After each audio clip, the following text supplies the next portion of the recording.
皆さんこんにちは。リアルな日本語ビデオポッドキャストのお時間です。私は日本語コーチのしおんです。今日も聞きに来てくれてありがとうございます。このポッドキャストでは日本語を勉強している皆さんに向けて日本の文化や日本語について、そして私が日々感じていることなどについて自然な日本語でお届けをしています。それでは本題に入る前にいつもの紹介コーナーをしていこうと思います。そう、最近ね、私が買ったものについてなどを紹介するコーナーを実は前々からやっているんですけども、今回紹介するのはメガネです。はい。皆さんは目どうですか？いいですか？悪いですか？私はですね、こっちの右目がすごく悪いんですね。実は左目はすごくいいんですけど、右目だけがとても視力が悪いです。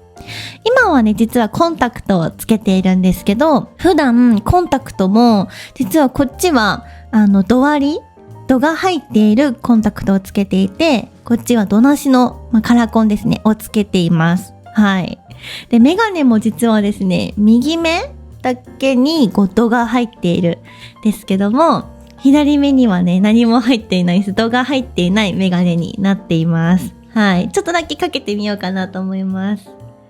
こんな感じ？ちょっと今、コンタクトしてるからちょっと変な感じなんですけど、度が強いみたいな感じなんですけど、こんな感じです。はい。今回購入したのは黒縁のメガネになります。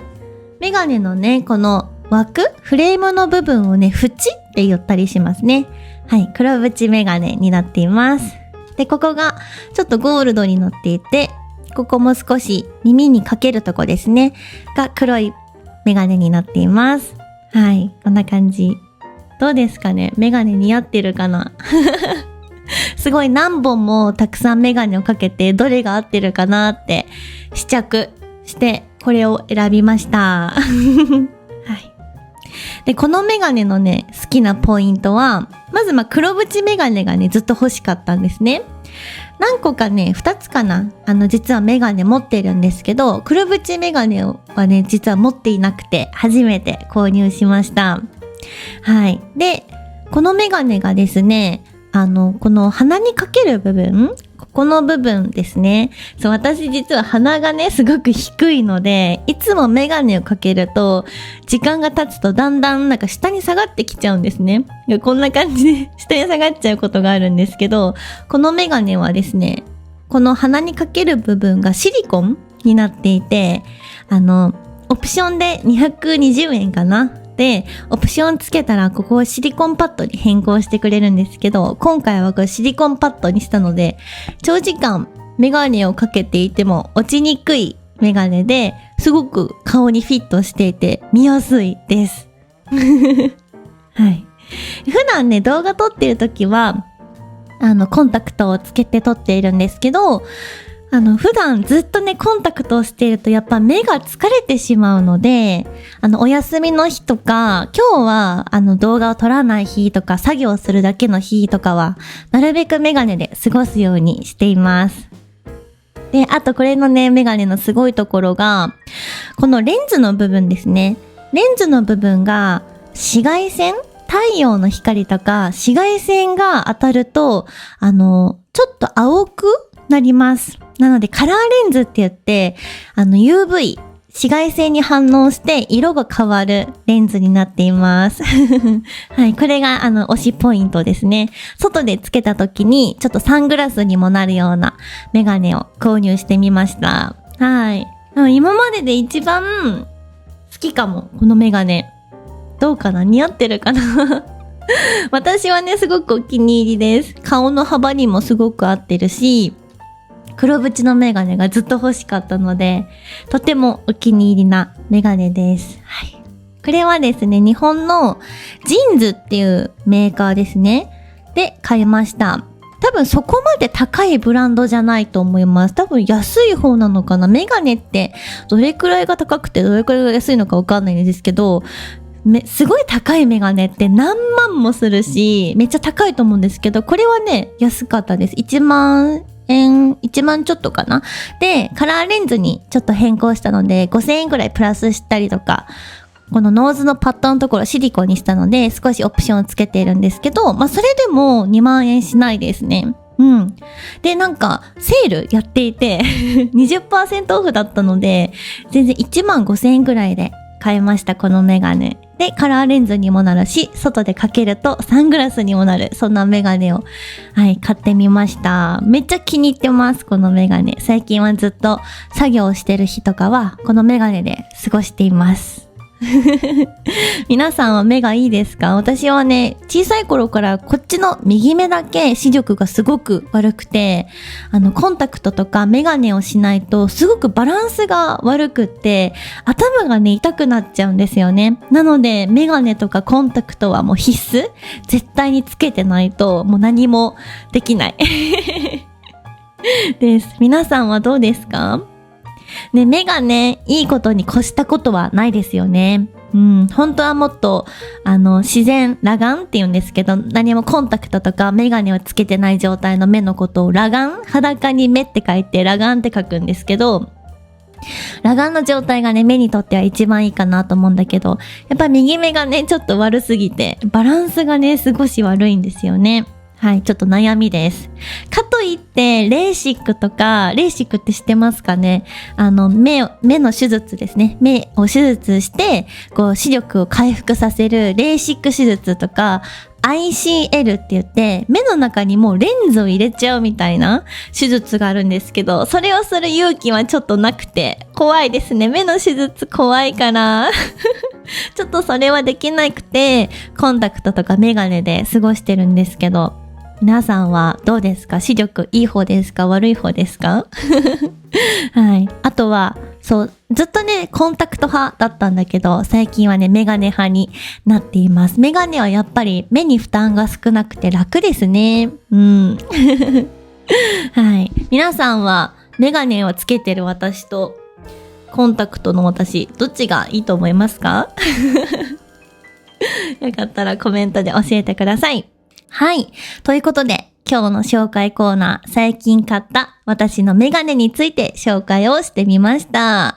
このメガネはね、実は、お店に行って、フレームを選んで、多分1時間もしないで出来上がりました。ちゃんと度も入ってるメガネなんですけど、店舗とか在庫の状況によっては1日ですぐできちゃうかなと思いますので、日本に来た時にはですね、ぜひメガネの人、メガネ屋さん行ってみてください。日本のメガネ屋さん結構種類がたくさんあって可愛いデザインも多いので、私はとてもおすすめです。はい。私はジーンズっていうところで購入してみました。はい。ではですね、今日の本題に移っていきたいと思います。本題に入る前に、ちょっと皆さんに質問してもいいですか？はい。皆さんですね、日本のアニメとかドラマとかで友達同士が話しているシーンでこんなこと聞いたことありませんか？ねえねえ、犬派？猫派？は？ってこれ聞いたことありますか？はって何？っていう感じかなと思うんですけども、多分日本語を勉強したことがある方とか、日本のコンテンツを見たことがある方とかは、もしかしたら聞いたことがあるかもしれないんですけど、このはっていう言い方が日本ではよく使われます。はい。ということで今日はこのはについて皆さんにもお話をしていきたいなと思うんですけど、あんまり多分ね、教科書とかには出てこない言葉かなと思います。でも日本人の日常会話ではね、結構よく使われています。それが今日のテーマのはです。はい。ちょっとね、皆さんにもこんな場面を想像してもらいたいんですけど、今、このポッドキャストを聞いてくれてる皆さんは、日本人のお友達とカフェに来ています。メニューを見ながら日本人の友達はこう言います。私コーヒー派なんだよね。あなたは？コーヒーが好きじゃなくてコーヒー派？なんか、聞いたことない言葉が出てきたぞって感じかもしれないんですけども、はい。こんな風に使ったりします。またはこんな場面ですね。夏休みの話をしていて、友達が聞いてきます。ねえねえ、旅行に行くなら、海派？山派？はい、これ皆さん、何と答えますか？はい、こういうね、会話のシチュエーションが日本に住んでたりとか、日本人の人とお話をしているとよく出てきます。はい、ということで今日はこのはについて解説をしていきたいと思うんですけども、今日のポイントは3つあります。1つ目が、はってそもそもどういう意味っていうところと、2つ目が、日本人がどうやってこのはを使って会話をしているのか、具体的な例を紹介します。そして3つ目が、はの使い方と、答え方ですね。質問された時の答え方のコツを今日は皆さんに伝えていきたいなと思います。この3つをね、知っていれば日本人と会話がね、盛り上がるし、よく知ってるねって言われるかなと思います。なので、ぜひ今日のエピソード最後まで聞いてくれると嬉しいです。そう、私もね、外国人の生徒さんとお話をしていて、例えば猫派ですか？犬派ですか？って聞いたことがあるんですけども、ポカンってされちゃったんですね。そっか、そういえばこのはっていうのは私たち自然に使っていたけど、初めてね、日本語を勉強する人は、どういう意味だろうってなりますよね。結構日本人無意識で使っていることが多いので、今日はちょっとここをね、整理していこうと思います。まず一番大切なところから、このはという漢字は、こう書きます。はい。これですね。なぜ日本人はこのはという言葉を使うんでしょうか？はい。まずはこの漢字の意味からちょっと紹介をしていこうかなと思います。実はこの漢字ですね、もともとは川の支流って言って、大きい川から流れている小さい川ですね。こう分かれている小さい川。これを表す漢字、意味でした。はい。なので、大きい流れの中から、小さなグループに分かれていくみたいな、そういうイメージが、このはという漢字のイメージになります。なので、はを会話で使うときは、あなたはどっち側の人ですか？みたいな感じですね。あなたはどっちのグループの人？あなたはどっち側の人ですか？みたいな。こういうニュアンスになります。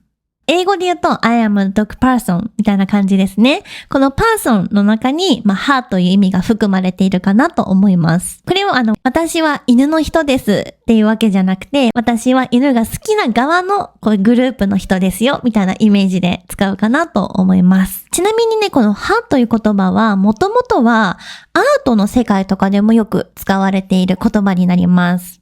例えば皆さん、印象派って聞いたことありますか？はい。モネとか、ルノワールとか、ふんわりした絵のグループのことをよく印象派って言ったりするんですね。それから、実写派とか、抽象派とか、同じ作風とか、同じ雰囲気の絵が好きとか、同じ絵の雰囲気が好きな考え方を持ってるような人たちの芸術のグループとかにも表すときにこの派という言葉を使ったりします。はい。つまり、このはというものは、もともとは同じ考え方を持つ仲間みたいな意味で使っています。ちょっと真面目な言葉で言うとそういう言葉も、印象派とか、抽象派とかそういった言葉があります。今のね、日本人は結構カジュアルに使うことが多くって、例えばさっき言ったように、夏休みに旅行に行くなら、海派、山派とか、犬が好きですかとか、もう犬派ですかとか、こんな感じで使ったりします。結構日本人も自然な会話で使うので、皆さんもこれ覚えておくと、よく知ってるねって言われると思うので、ぜひね、使いこなしてほしいなと思います。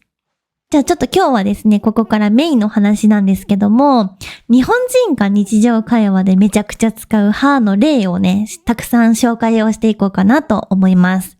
これを覚えれば日本人の方との会話で絶対に使えるかなと思うので、ぜひ皆さんも真似して練習してみてください。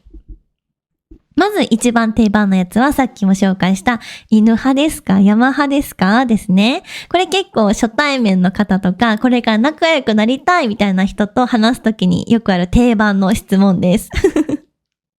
何々さんは犬派ですか山派ですかみたいな感じで質問したり、はい、きっかけに使うことが多いです。特に初対面の人と話すときに質問に困っちゃったなとか、次どんな話題で話そうかなみたいなときに犬派ですか猫派ですかみたいな感じで質問したりします。ちなみに私はどちらかというと猫派なんですけども、皆さんは犬派山派どっちですか？ぜひコメントに書いてくれたら嬉しいです。私は実はですね、生まれる前から私の家には猫がいたんですね。で、私が生まれてからずーっと猫と一緒に生活する環境にいたので、私はね、猫がとても好きです。はい。なんかずっとかまってみたいな感じではなく、ちょっとかまってって甘えてくるけど、なんかね、一緒に撫でたりとか、遊んであげるとすぐにどっか行っちゃうみたいな。猫ちゃんってそんな感じだと思うんですけど、それが逆に好きですね。もちろん犬も好きです。犬ね、でもあんまり飼ったことがないからよくわかんないけど、犬もね、すっごく可愛いなと思います。でも、ちょっとだけ大きい犬が怖いですね。大きい犬可愛いんだけど、吠えるときにすごいワンって大きい声を出して吠える犬がいると思うんですけど、そういうのはね、ちょっとびっくりしちゃうので、ちょっと苦手ですね。可愛いなと思うんですけどね。なので、あんまり吠えない大きい犬だったら好きです。なので、犬の中で行くと、私は小型犬派、大型犬派ってあるんですけど、小型犬は小さい犬のことですね。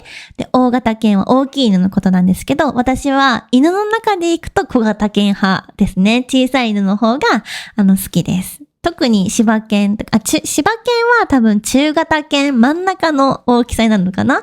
中型犬だと思うんですけど、見た目は柴犬が好きですね。でも小型犬、実際にもし犬を飼うことになったら飼いたいなと思うのは、ポメラニアンとかシーズーとか、ちょっとちっちゃめの犬がいいなと思います。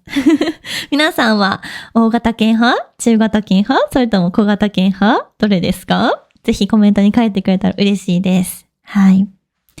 あとはですね、定番の質問でよく歯を使うシーンは、さっきも紹介した海派ですか？山派ですか？とかも聞いたりしますね。旅行とか休日の話でよくこの話題が出ることが多いです。はい、夏休みどこへ行くの？海派？山派？どっちが好き？みたいな感じで聞いたりしますね。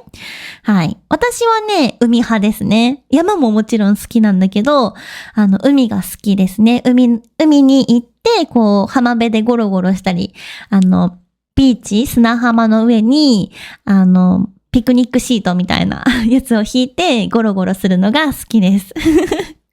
山はね、ちょっと虫が多くて、ちょっと刺されたりする。私、大型だから、蚊に刺されやすいんですよ。なので、私は海の方が好きです。皆さんは海派ですか？山派ですか？ぜひ教えてください。はい。あとは結構日本の中でよくある質問なのは、好きな季節なんですか？の時に、例えば、夏派ですか？冬派ですか？みたいな。暖かいのが好きですか？寒いのが好きですか？みたいな話をするときによく使ったりします。はい。皆さんはどっち派ですか？夏派ですか？冬派ですか？どっちが好きですか？私は夏派ですね。冬ももちろん好きなんですけど、寒いのはちょっと苦手なので、夏の方が好きです。冬はね、とても空気も乾燥するし、よくね、喉を痛めてしまう、乾燥で喉を痛めてしまって、私が北海道に住んでた頃は、もう多分月に1回か月に1回以上ね、喉からよく風邪をひいて熱を出していたので、あんまりね、冬は得意じゃないですね。夏とか沖縄に引っ越してからは、風邪ひかなくなったんで、やっぱり寒かったのと、乾燥が影響してたんだと思います。皆さんはどっち派ですか？もちろん景色はね、雪があったりとか、冬もね、好きなんですけど、実際に暮らすとなると、私は夏派ですね。で、あとは次にですね、よくある、日本人との会話でよく使うこの派なんですけど、朝型派ですか？それとも夜型派ですか？これよく使ったりしますね。はい。これはライフスタイルの話でよく出てきたりします。皆さんは朝起きるのが得意ですか？それとも夜遅くまで起きたりするのが得意ですか？こういう時にね、朝型派ですか？夜型派ですか？って聞いたりします。はい。朝早く起きて、朝から活動する人のことを朝型派って言ったりとか、夜遅くまで起きて、夜に結構エンジンがかかってきて仕事がはかどっちゃうみたいなタイプは夜型派ですね。私はね、どちらかっていうと完全に夜型派です。はい。これは多分ね、昔からですね、どうなんだろう。皆さんはどっちですか？朝型派ですか？本当は私も朝型派になりたいんですけど、朝起きるのすっごく苦手なんですよね。そう、なかなか朝起きるのすっごく苦手で、夜になった方がちょっと元気が出てくるタイプですね。はい。でも最近は朝型派に変えようと思って努力はしています。なるべく早く寝るようにしたりとか。そう。基本的に私はね、12時以降に寝る。12時を過ぎてから寝る。全然過ぎちゃいますね。1時とか2時とかによく寝るので、本当は11時とか10時に寝て、朝も6時から活動したりとか、そういうスタイルにしたいんですけど、ちょっとなかなかできてないですね。はい。でもお子様がいるね、人とかは、お子さんってこう、学校行く準備とかもあるから多分早いかなと、お母さんとかは多分早いかもしれないですね。私も小学校の時とかは、もう本当に朝起きるのとっても苦手だったんですけど、無理やり頑張って起きて朝学校に行ってました。すごく辛かったのを覚えてます。多分本当昔から夜型派なんですよね、私は。でも一方で私の友達は全然、夜起きてられない。むしろ朝早くの方が活動できるみたいなタイプの子もいるので、本当に人それぞれなんだなと思います。はい。朝活してる人とか、朝方で朝早くから活動できてる人のことを私はとても尊敬しています。はい。あとはですね、食べ物とかでもよく使ったりします。例えば甘いものが好きですか？例えばしょっぱいものが好きですかって聞くときも、甘い派ですか？しょっぱいもの派ですかって聞いたりしますね。例えばおやつを食べるなら甘いもの派？しょっぱいもの派？はい。って聞いたりします。皆さんはどっち派ですか？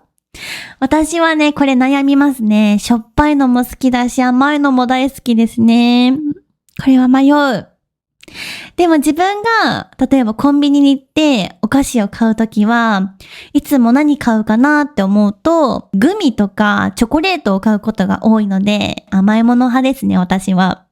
皆さんはどうですか？お菓子を買うとき、甘いものをよく買いますか？それともしょっぱいものを買いますか？どうかな？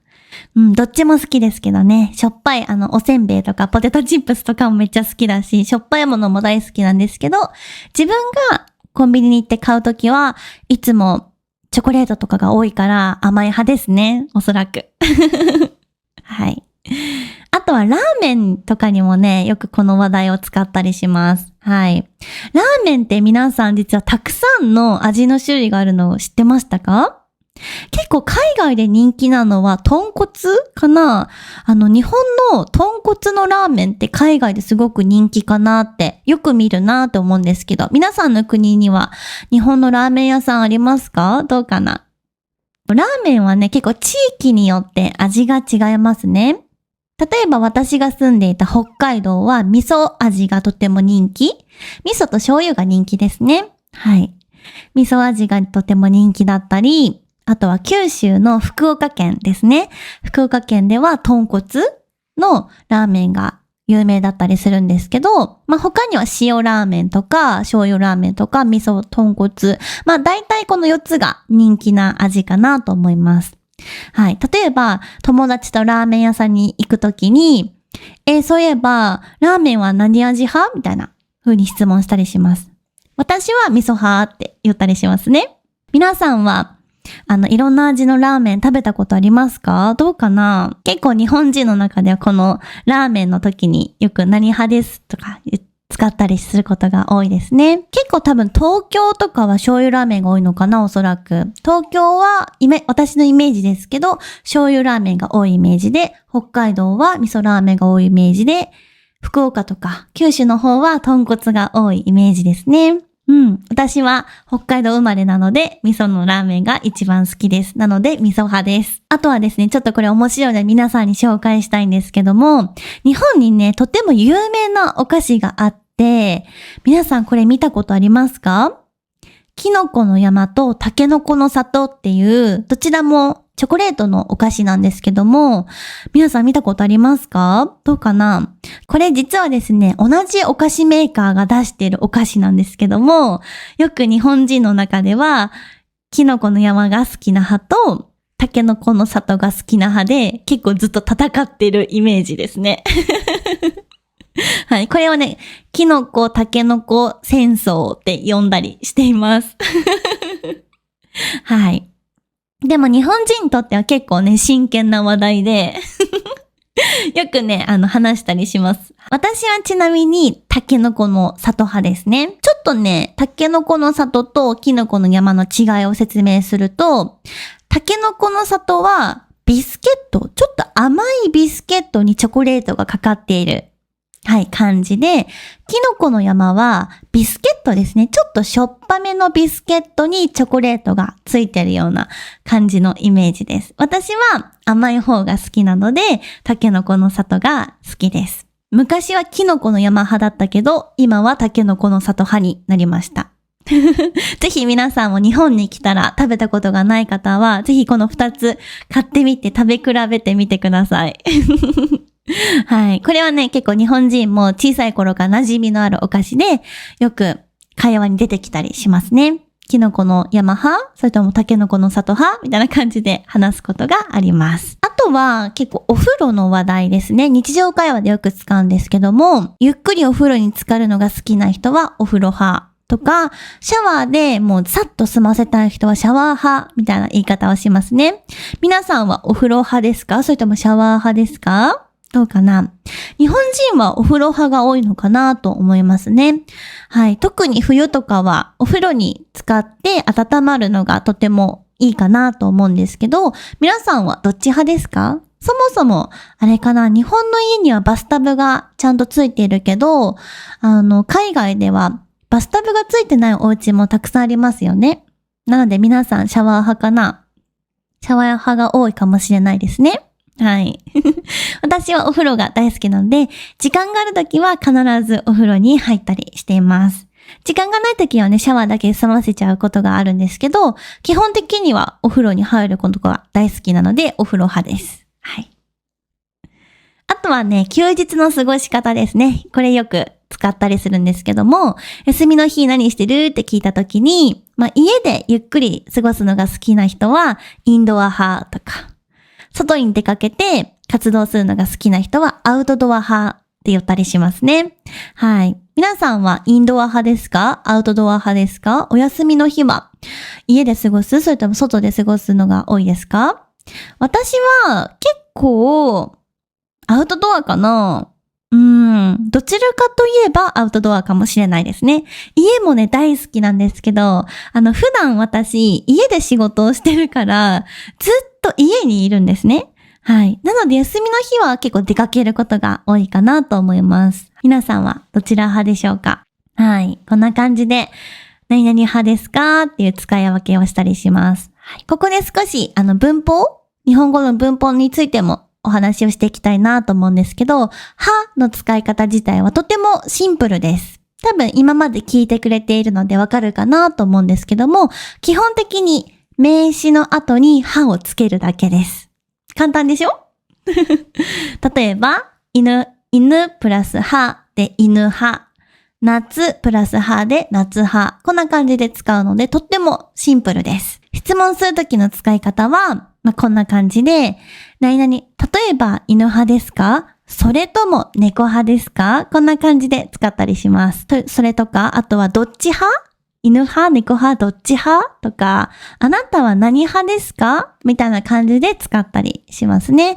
カジュアルな聞き方なので、友達同士の会話でよく使うことがあります。そして、答えを言うとき、自分の意見を言うときは、私は猫派ですとか、答えに迷ってるときとか、ちょっと迷ってるっていうニュアンスを言いたいときは、どちらかというと猫派かな、みたいな感じで言ったりします。